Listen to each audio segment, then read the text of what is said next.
Hello, everyone. Welcome back to my Theologs, and I am back in New Jersey after my vacation. It was restful. I'm glad to be back. And while I was on vacation, I was talking with my dad. My dad watches all the Theologs that we do here on the channel. He's usually 2 or 3 days behind, so happy Thursday or Friday, though, Dad.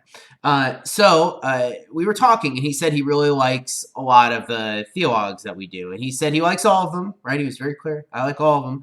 But the ones I'm least crazy about are the Catechism Tuesdays. And I went, Dad, how could you not be interested in Catechism Tuesdays? Everyone at my church loves Catechism Tuesdays, right? I know that every week, week in and week out, you guys are memorizing these questions, ingraining them in your mind. You find them very important. And I am just so honored to be a pastor of a church that does that. If a church that I pastor didn't do that, I don't know what I would do with myself. But luckily, that's not an issue. Speaking of which, let's jump in to question 20, which I know you all have memorized for the past 2 weeks. Very good of you all. Very proud.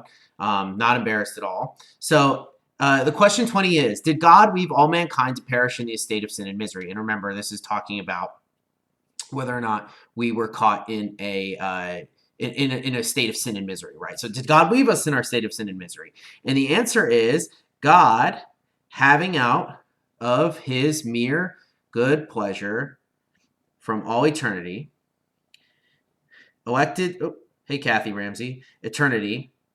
some to everlasting life, did enter into a covenant of grace to deliver them out of the estate of sin and misery, not minaret, misery, and to bring them into an estate of salvation by a redeemer.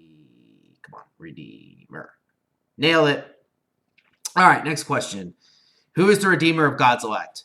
This is an easy one, right? So, all right, so we're out of the covenant of we're released to death into a covenant of grace, right? Salvation by a redeemer. Who is the redeemer? Jesus Christ. Well, that has to be right. But let's see.